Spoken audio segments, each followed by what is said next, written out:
Hello guys. Again, meron naman tayong pahula for GCash 1,500 pesos. About dito sa for 16 years guys, hindi siya kumakain or umiinom ng tubig. Wow, may ganyan pala guys na tao or kagaya natin mga tao. Siya po si Molowerk. Ayan ang kanyang pangalan, Molowerk. Molowerk, and then taga Ethiopia. Ayan. Ito yung na-feature sa YouTube ni Drew Benskey. Okay? Yan po yung kanyang YouTube channel. Drew Benskey. Facebook at saka YouTube. Nakita ko siya. Wow. Wow, grabe. 16 years talaga hindi siya kumakain or umiinom man lang ng tubig. Wow, patpan. Kasi nga guys, siya po ay bukod sa magaling na magluto. Ayan, magaling siya magluto. Ayan, nagluluto po siya. Pero hindi daw niya tinitikman yung linuluto niya. Paano kaya yun? Ang ganda, ang sarap daw ng kanyang mga linuluto, sabi ng mga kapatid niya dun sa bahay nila.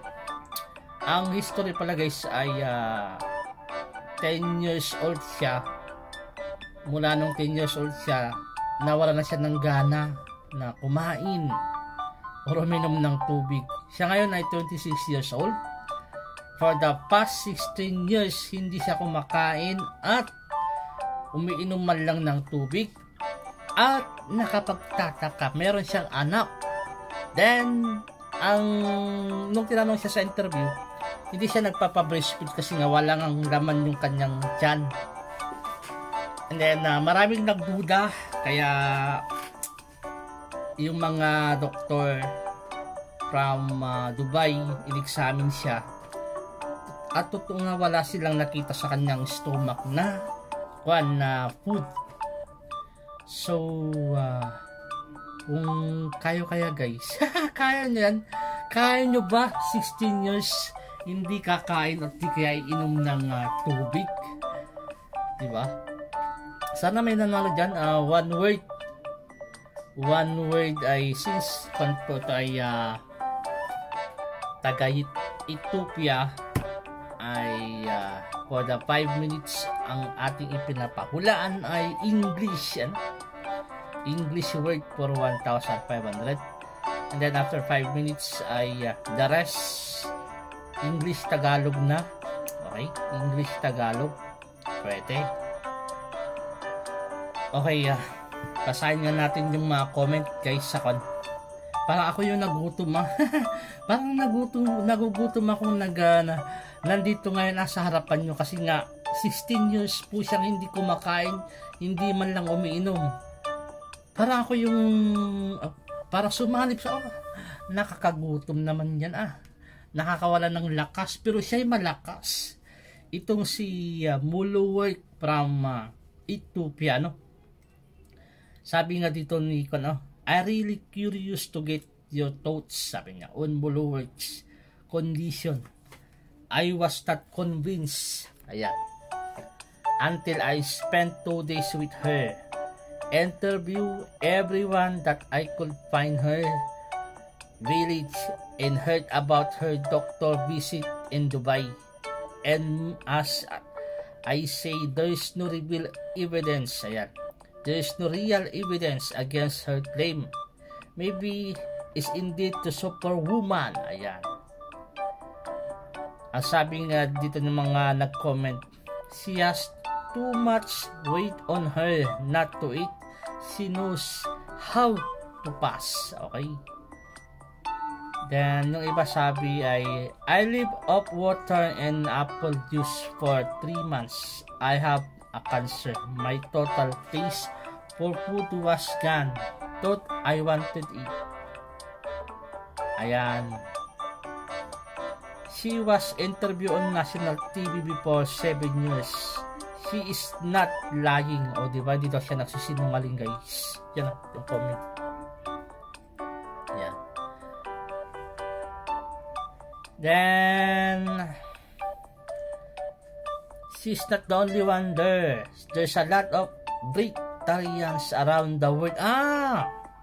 There's a lot of Britarians around the world. There was one yogi from India that was monitored in hospital in Germany for a month, and then he did not eat everything. Wow, meron talaga, guys. Sana all. So, galing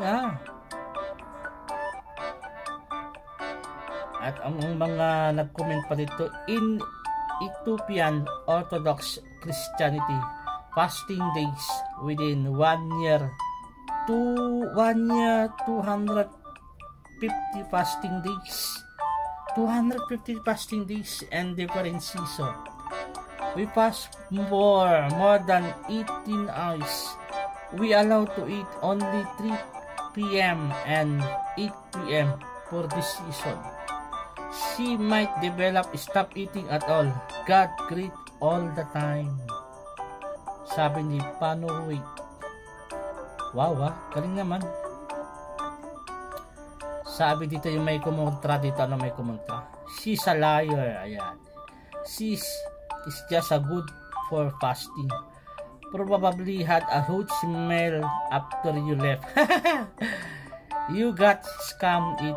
You paid her money. Gosh. You are funny, sabi sa reply. Exactly. No wait, what dream. Outrageous in these people will come to see her and give them donation. Ayan. May hindi naniniwala, guys, dito. The level of gullibility you need is order to believe. This is remarkable. Ayan. Hindi sila naniniwala yung iba. I am Ethiopian. It is real video because this is the creator works. God mighty. Ayan. Sabi naman dito ay the number of people calling her liar is in all the comment section. We seem to forget that nothing is impossible with God. Sabi ni Salming 88. Ayan, binabasa ko lang guys yung mga comment dito. Ayan. The whole village came together to prank this Westerner tourist. Yan 22 replies. Pasahin natin doon yung comment. Ayan. Mahina yung signal namin. Ayan, okay na. And all got mighty good loud. They don't know I was coming. Sabi nung ating yung nag-upload.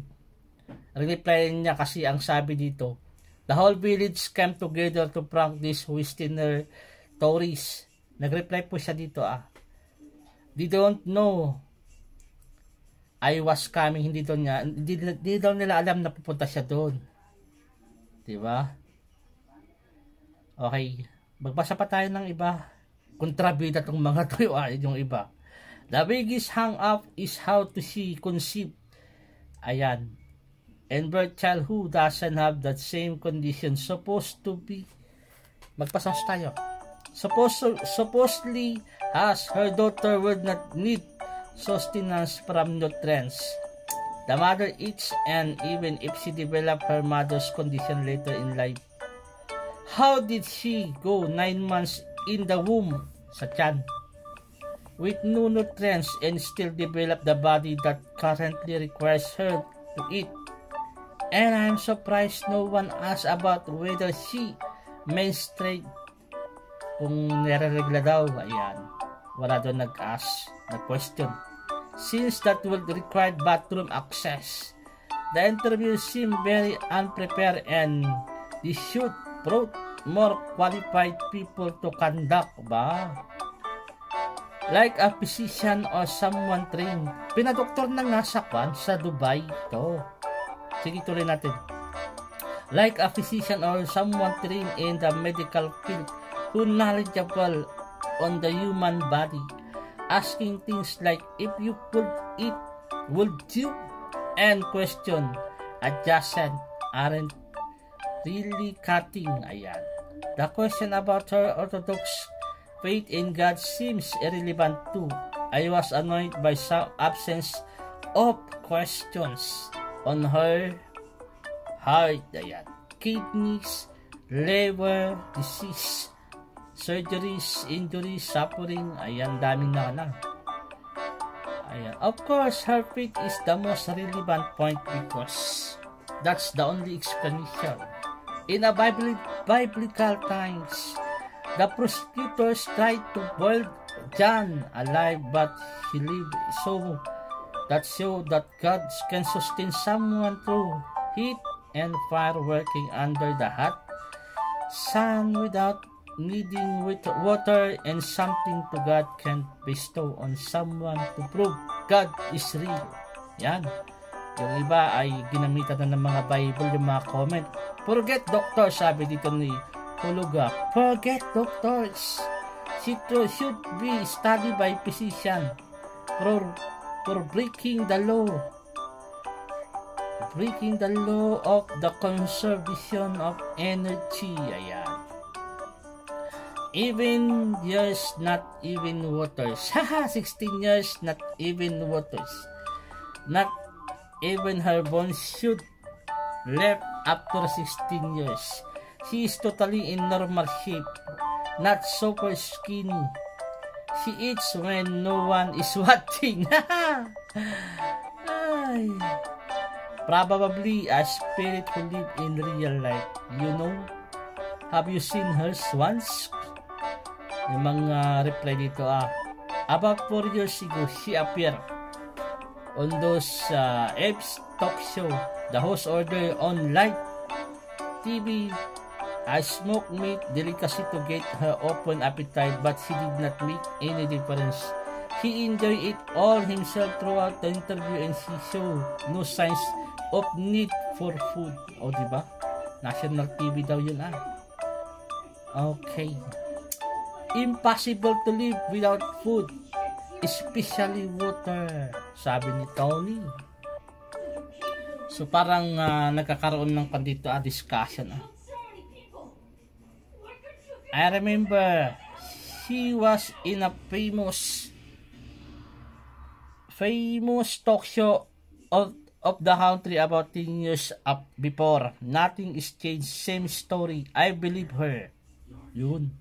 Kasi nga ay 16 years na pong hindi siya kumakain. Ang edad niya ngayon ay 26 years old. Mula nung 10 years old, nawalan na daw siya ng ganang kumain. Loss of appetite sa food.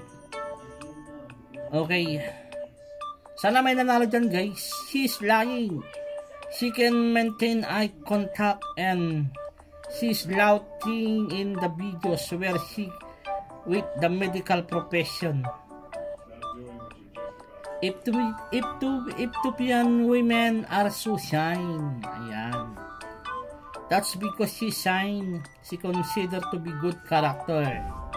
Trait of women to be like this Ethiopian culture. Ayan. Ang hirap ibasahin yung kanilang country. Ethiopian. Ayan. Ayan. Okay. Ano pa ba may mga nandyan? Doctors in Ethiopia Emirates confirmed that she naturally has a high potassium level in her body, gifted naturally in her belly, enabling her body to produce potassium without relying on food to sustain her heartbeats.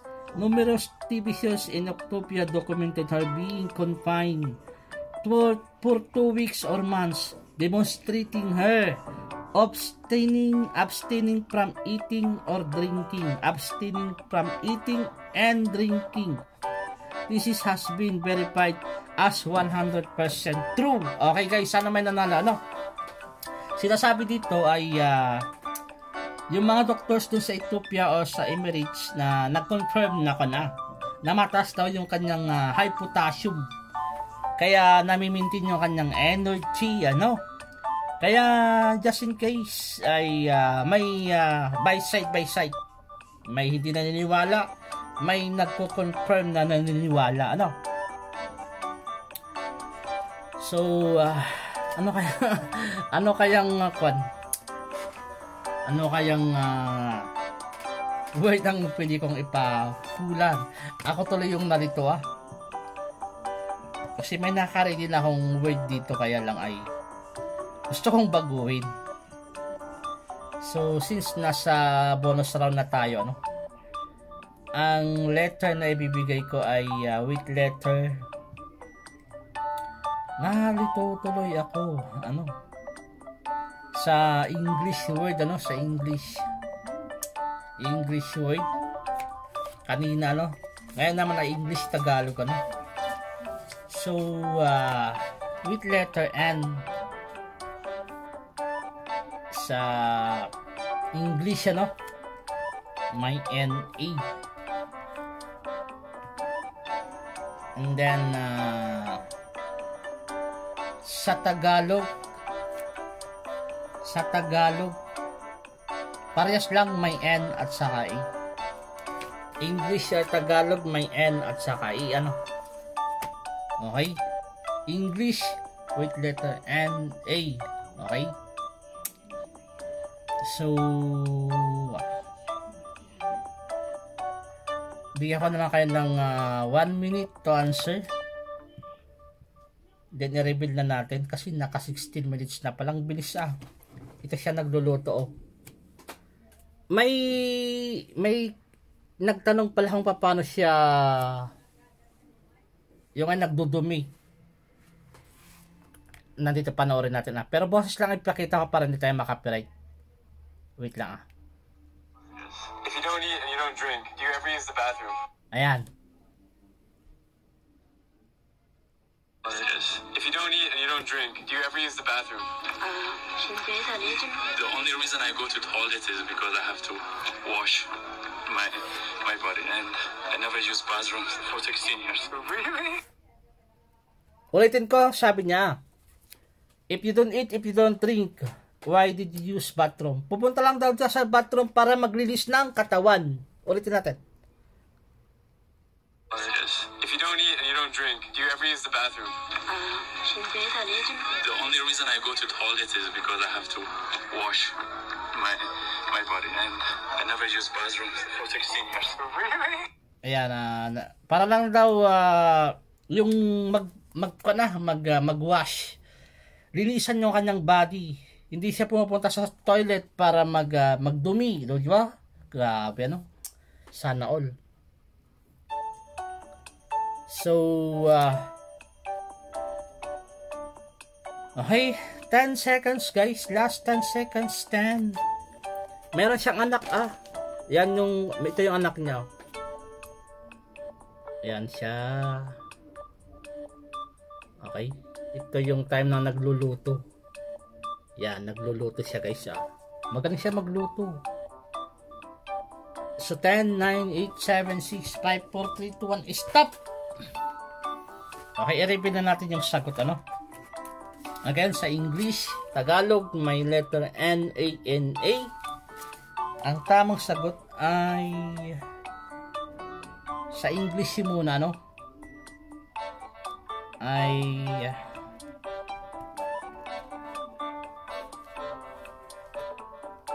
English. Ang tamang sagot ay sa English. Yan, nasirkala na. 1 sa Tagalog naman ay 4 lang na letra. Nais. Okay, nais. Sa mga nais makapanood ng totoong interview dito sa kay Molowork, ay pumunta kayo dito sa YouTube channel ni Dre Bensky. Ayan, o di kaya sa kanyang Facebook. Ito yung kanyang YouTube channel. Ayan, ni Dre Bensky. Ayan, Dre, kumbaga kay Andrew, di ba? Drew pala, Drew Bensky. Then, i-apply natin sa mga kumukontra doon sa parang sinasabi nila, uy, liar yan. Pag wala daw tao, saka siya kumakain. Nice, di ba? Kung totoo man yun, and then, nais lang niya na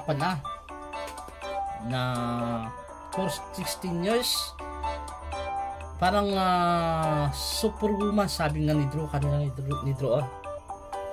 Kaya, kailangan niyang malaman, ayan, yung nais niyang malaman, pumunta siya doon, natulog siya ng 2 araw at pinatotohanan nga niya hindi kumakain at umiinom ng tubig. Yun yung nais na patunayan niya sa mga kumukontra na, uy, hindi totoo yan. Ayan. So, sa akin naman, o sa inyo sana dyan nangangarap din nais sana natin yun mangyari na hindi nakakain para wala lang gagastusin, di ba? Wala na tayong bibilihin pa. Ang mahal-mahal ng bilihin ngayon ng mga pagkain. Nice. Kasi nga, kung hindi ka kakain, ang hirap-hirap yung feeling na hindi ka kakain. Feeling mo, wala kang energy. Sa akin, nais ko sana hindi nakakain para hindi na malaki yung aking tiyan. Diba? Nice. Diba? Ayun yung nais natin. This is what we want. Diba? Sana. Kaya lang ay bibihira yung may ganyan na hindi kumakain pero still strong. Yung kanilang energy ay talaga naman okay pa rin, ano. So hanggang dito na lang guys. Maraming salamat. Sana may nanalo dyan sa baba, sa nais o di kaya sa want. Thank you very much for watching. Nice. I want you guys to be win. Okay. Sana may nanalo. Nais kong manalo po kayo ngayon. Bye-bye. Thank you.